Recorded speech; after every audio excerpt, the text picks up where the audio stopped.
From advertising to software as a service to data.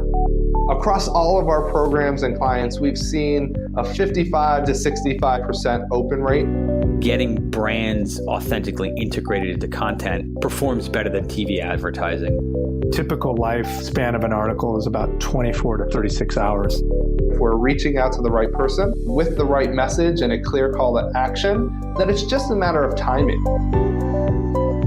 Welcome to the Martech Podcast, and I Hear Everything production. In this podcast, you'll hear the stories of world-class marketers that use technology to drive business results and achieve career success. We'll unearth the real-world experiences of some of the brightest minds in the marketing and technology space so you can learn the tools, tips, and tricks they've learned along the way.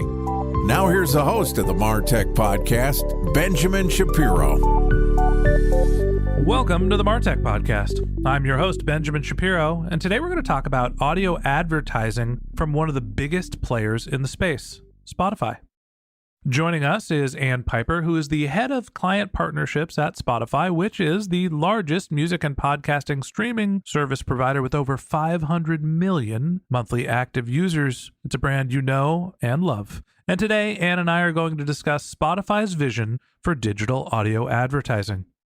All right, here's the first part of my conversation with Ann Piper, the head of client partnerships for the U.S. vertical team at Spotify.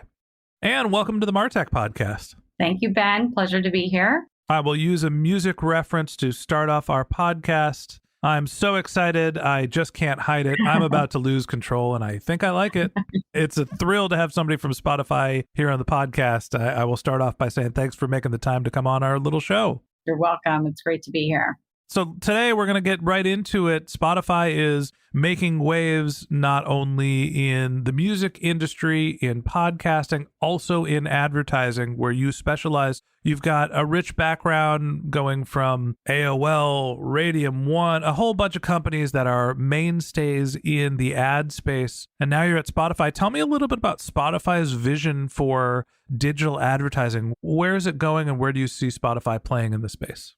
So Spotify is really bringing digital audio into the modern age, and the value that Spotify really brings and the attraction really why we're working with so many brands is really about our personalized experience. So the engagement within Spotify is paramount in terms of everybody's screen is individually personalized for them. So Ben, your Spotify is going to look different than mine. And the value is really around how we experience and engage based on the content that fans are engaging with. So the future is really rooted in how can we continue to surface more places for consumers to discover and more opportunities for brands to be integrated into that experience. Personalization is the first thing that you mentioned, and I understand how personalization is so relevant to the music industry. We've kind of gone away from following individual bands and albums into this never-ending mixtape built by algorithms, Spotify being at the bleeding edge of that trend. Personalization makes a ton of sense for podcasting, for finding new content, for finding great music. On the ad side, how is Spotify thinking about personalization to make sure that they're getting the best brands in front of you? And is that connected to the personalization that you're doing on the content side? I think one of the main pieces that we're really continue to focus on is that mood and moment and how we connect brands into that specific consumer experience. And so the receptivity and the data that we see from our Sonic Science research is really showing that we're connecting brands at the right time with how a consumer's feeling, whether it be I'm starting my day with a workout to I'm listening to my favorite podcast and influencer from Armchair Expert. We're really starting to build and tailor messages to be able to give that personalization and ways in which brands can connect better with consumers. Okay, so let's talk a little bit about Sonic Science for a second, because that seems fascinating to me. There's an algorithm that understands that if I'm listening to Imogen Heap at 4 o'clock in the afternoon, I'm probably not in the mood to be sold to. And if I'm listening to, my Taylor Swift mixtape, Hit me with all your D2C ads. Is it as simple as understanding what bands create what moods? It's a combination of things. And I think that's what we're really trying to better understand through the engagement and through that behavior on what's happening, number one, with your brain. And then number two, how are you feeling? And then ultimately, the measurement that we're seeing behind consumers talking about consideration, talking about aptitude to purchase. So I think your question is really about how do we continue to optimize based on what we understand is happening with the consumer experience, whether it be a call to action or, again, what we see from brand campaigns.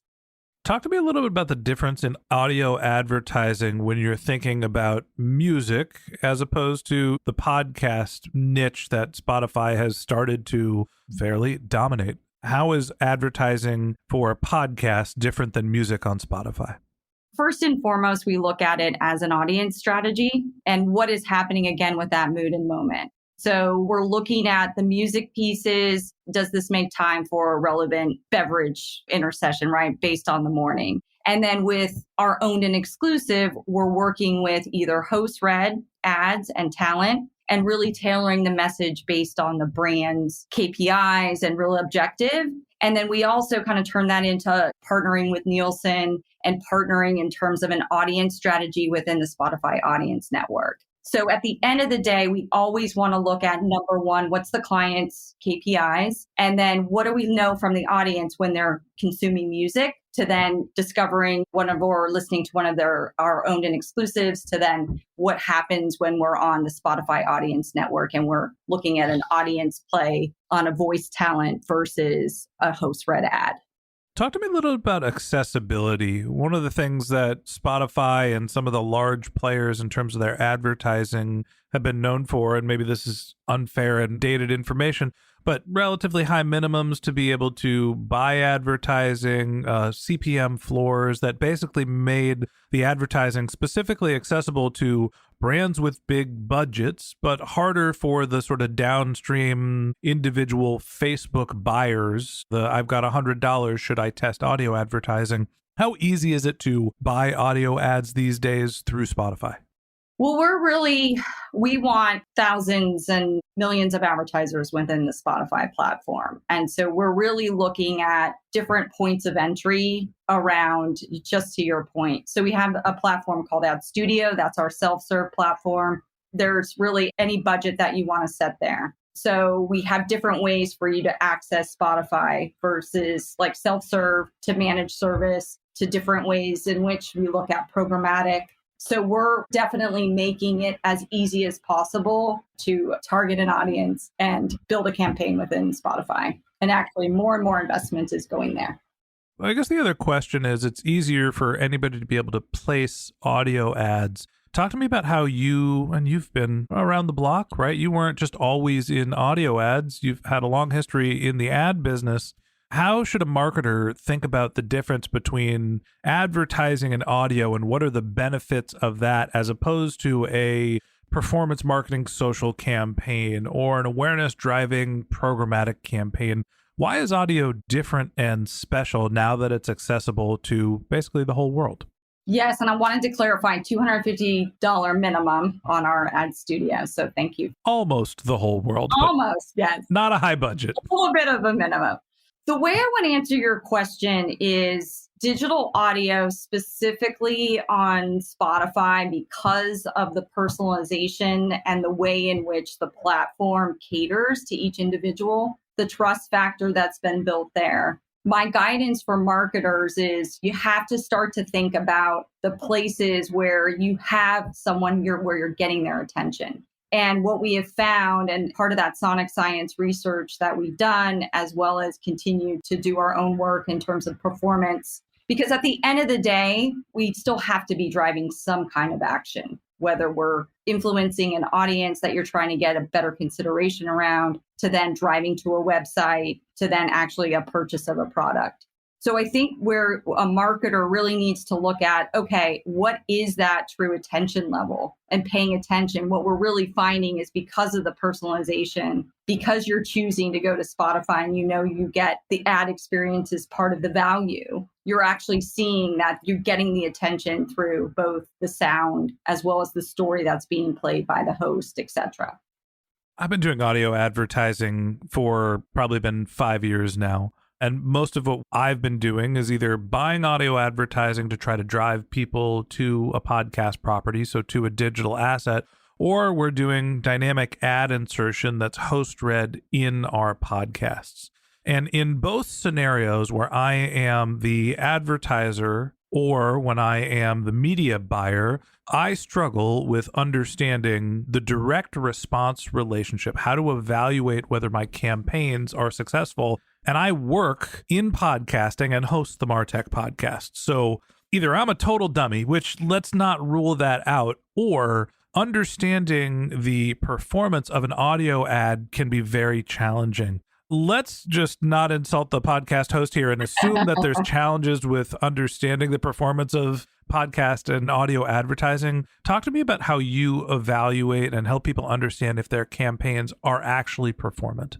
And it's a great question, and it's really part of the value proposition that we are trying to solve for. So what we did for the music side of the business, which was very much a downloaded type of medium in the past, right, where we really brought streaming, we've introduced what's called streaming ad insertion on the podcast side. So you understand if it's a logged in user, you understand if they're listening to the message, and to your point, what did they listen to, hear the ad, and did they click to my site?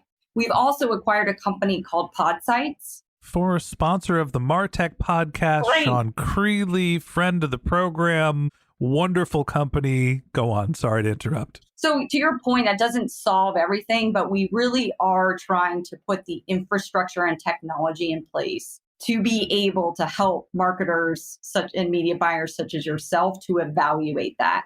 And that's really where we're just, continuing to invest in the team to help us better understand what is being streamed to what is being downloaded and then what action happens after. I feel like the power of audio advertising, and I'll speak specifically to podcast advertising, is you get a couple different points.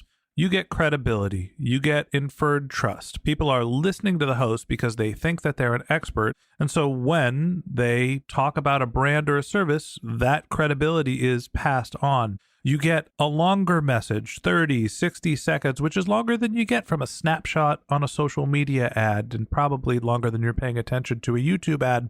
There is inherent value in audio advertising. But the problem always lies with you're in people's ears. There is rarely something to click.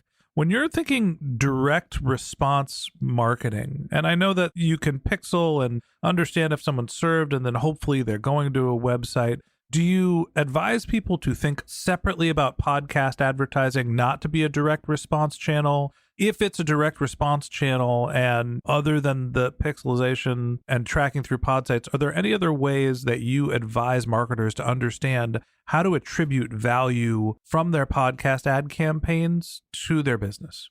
So I think you're definitely correct in terms of thinking around hearing the ad and what's that connection in terms of that response. The way we're solving that, because I would say to you at the end of the day, we are always trying to influence and understand how to make an impact for a brand. What we've introduced, because it shouldn't stop you, right, just because you can't necessarily click on it. Television advertising for many years was able to drive performance, and there was nothing to click on.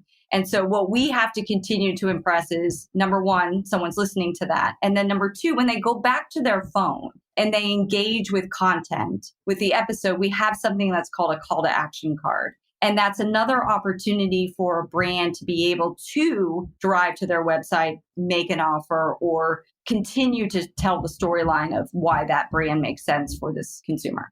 This is one of the heartbreaking stories of Spotify's acquisition of Podsights. And it was only heartbreaking for me and apparently one single other marketer, is that back in the day, Podsights used to let you ingest the data from your podcast to build retargeting audiences. Now, we here at the Martech podcast have built a infrastructure to be able to do that. But I've always wondered, why Spotify didn't take advantage of the ability to ingest the data from audio, understand who's listening, and enable marketers to run performance marketing campaigns retargeting the people that were exposed to their audio. Has there been any conversation around being able to serve an audio ad to somebody and then being able to retarget them off app, off platform in either the open web or on social at Spotify? I think it's a topic of conversation. I think that overall, how we continue to ingest data and our privacy policy and thinking through the real opportunity to continue to add value, because first and foremost, we look at how creators and publishers are going to be viable within the Spotify's platform, on and off platform. So what I would just say, Ben, is it's a great point, and let's take it as a follow-up, because I think at the end of the day, we want to continue to drive value, and it is probably just something that we continue to better understand as we evaluate Spotify's role in handling data. For what it's worth, I want Spotify to enable people to be able to retarget the consumers exposed to their ads, because it's a service I would use, but we also sell the product, so I don't want you to do it too quickly. So, Anne, one last question for you. You know, I mentioned how you might be able to retarget people off app and using audio as a way to build awareness for a brand and also offer awareness and then hopefully retarget them in other platforms. Doesn't seem like that's in the near future. So tell me a little bit about what Spotify is announcing that helps people engage and interact and drive more direct response results in app. One of the highlights coming from Stream On, our event that we had on March 8th, was really, we're continuing to evolve the app into more of a foreground experience. So you're going to start to see a couple of different things. You're going to starting to see previews. So it's a way for discovery to be amplified a bit further. So what we've been known for in terms of Discover Weekly and that continued personalization, we're starting to bring with little mini visual video clips of some of the favorite podcasts or artists based on your listening behavior. So it's a really exciting way for us to continue to evolve the app, to be more engaging and to continue to help drive and surface more creators on platform. It's fascinating to hear how some of the biggest players in the audio ad space think about advertising. And at the end of the day, for each marketer, there has to be a blend of reaching your audience where they are. And it's not just your consumers thinking about blog posts. Even if you're in a B2B space, you can't just rely on text-based digital content. You need to be thinking about your outreach strategy, your content strategy, and your advertising strategy to be taking advantage of written text, audio, and video, and Spotify is perfectly positioned to help you with all of those. And that wraps up this episode of the MarTech Podcast. Thanks for listening to my conversation with Anne Piper, the head of client partnerships for the U.S. vertical at Spotify. Join us again tomorrow when Anne and I continue our conversation talking about Spotify's All Ears on You ad campaign. If you can't wait until our next episode and you'd like to learn more about Anne, you could find a link to her LinkedIn profile in our show notes. You can contact her on Twitter, where her handle is Anne G. Piper. That's ANNGPIPER. Or you can visit her company's website, which is ads.spotify.com. That's ads.spotify.com.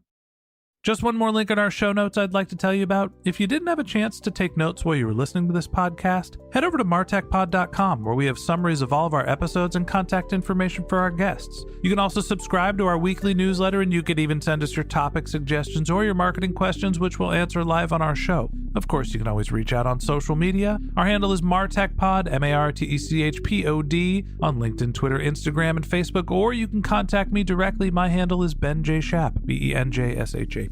And if you haven't subscribed yet and you want a daily stream of marketing and technology knowledge in your podcast feed, we're going to publish an episode every day this year. So hit the subscribe button in your podcast app and we'll be back in your feed tomorrow morning. All right, that's it for today. But until next time, my advice is to just focus on keeping your customers happy.